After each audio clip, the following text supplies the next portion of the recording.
Assalamualaikum warahmatullahi wabarakatuh. Baiklah, perkenalkan nama saya Widya Permatasari, NIM 19220117, Prodi S1 Manajemen.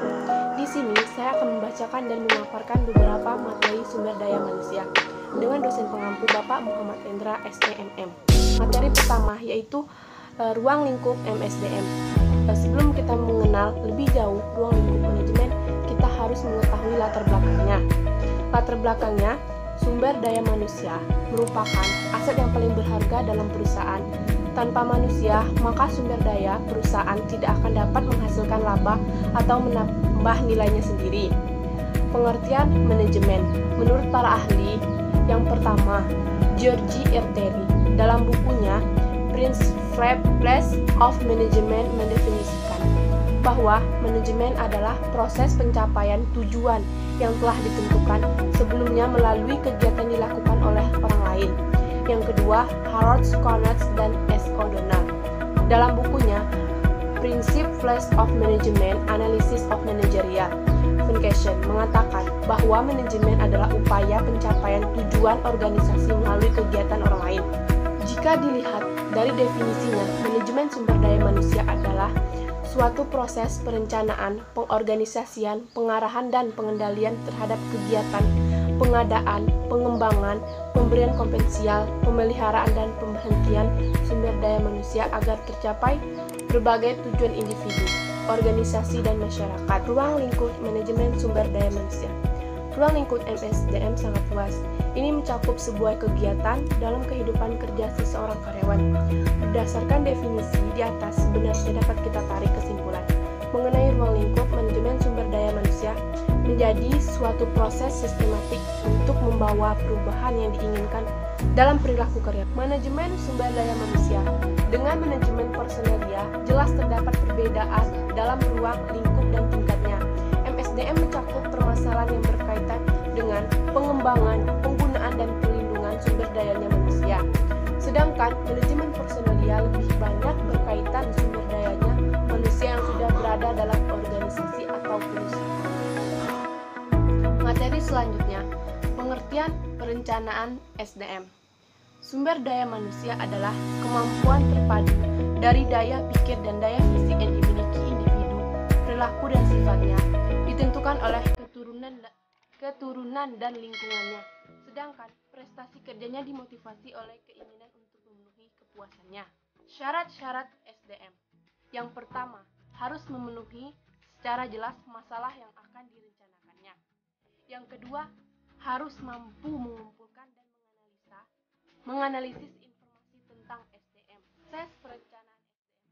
Strategi SDM adalah alat yang digunakan untuk membantu organisasi untuk mengantisipasi dan mengatur penawaran dan permintaan SDM.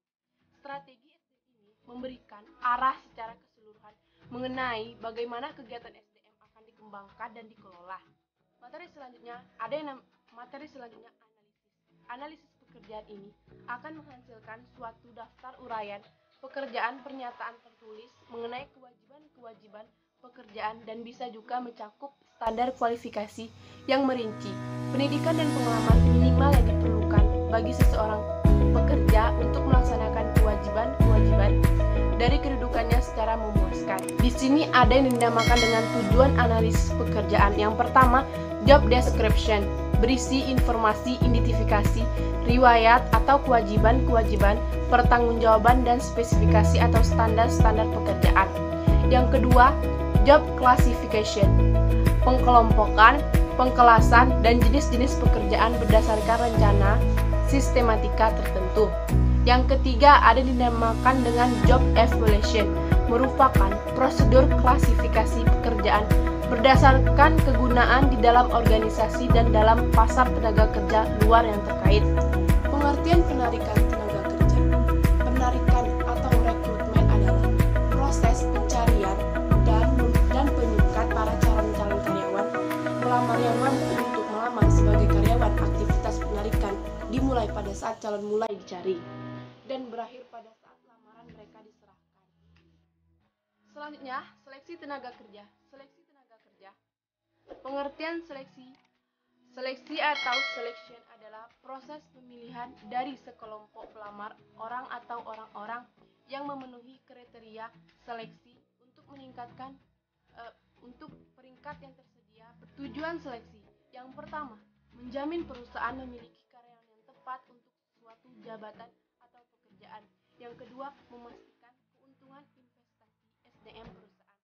Yang ketiga, mengevaluasi dalam faktor yang harus diperhatikan dalam seleksi.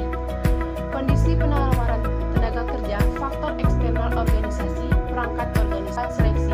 Yang pertama, seleksi ilmiah adalah cara seleksi yang berdasarkan pada data yang diperoleh dari spesifikasi pekerjaan, sehingga dengan demikian persyaratan yang ditentukan harus dapat dipenuhi oleh calon karyawan. Seleksi non-ilmiah, cara kedua ini pada umumnya digunakan pada negara kita atau negara-negara berkembang, contohnya seperti negara kita. Cara non-ilmiah ini seringkali didasarkan pada kelima data di atas: bentuk tulisan dalam lamaran, cara berbicara dalam wawancara, dan tampang atau penampilan. Materi selanjutnya, penempatan dan program orientasi. Pengertian orientasi. Orientasi adalah upaya pelatihan dan pengembangan awal bagi karyawan baru yang memberikan informasi mengenai perusahaan, jabatan, dan kelompok kerja. Tujuan orientasi, memperkenalkan pegawai baru dengan perusahaan, menghindarkan adanya kekacauan yang mungkin disebabkan oleh seseorang pekerja baru ketika diserahi pekerjaan barunya. Pengertian penempatan SDM.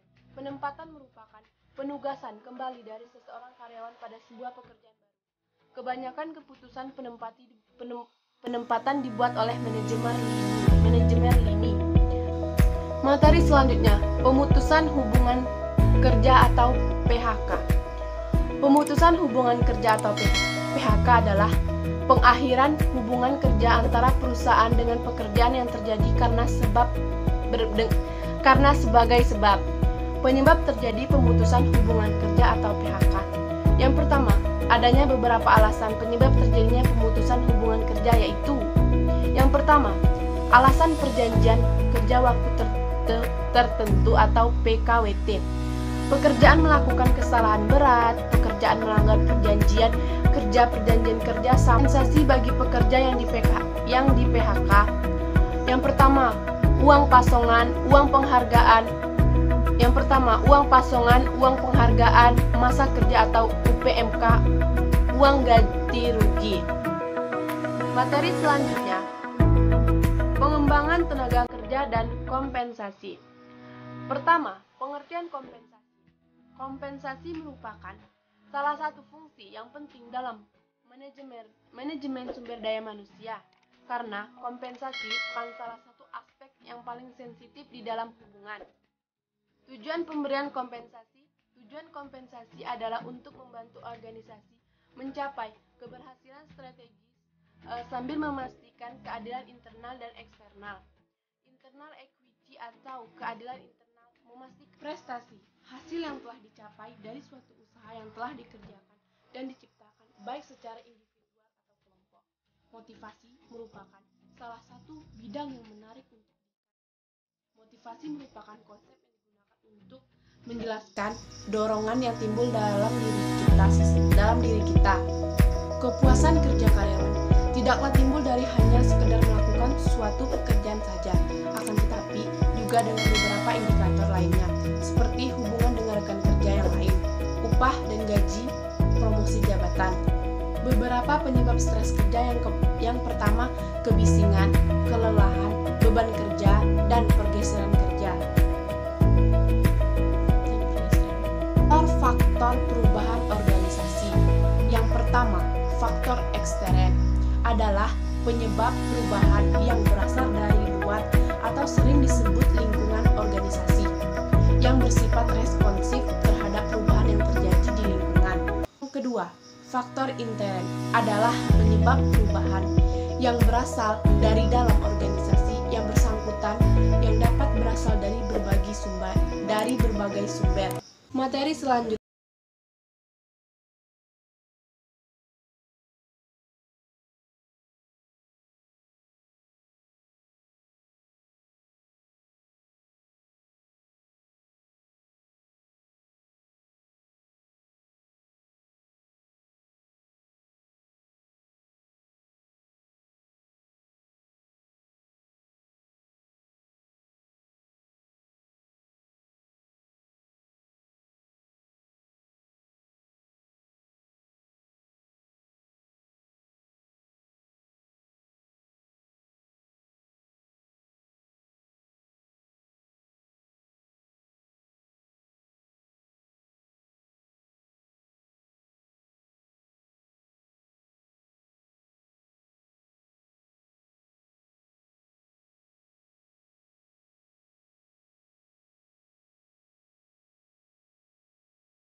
keempat, memberikan ketenangan, keamanan, dan kesehatan karyawan.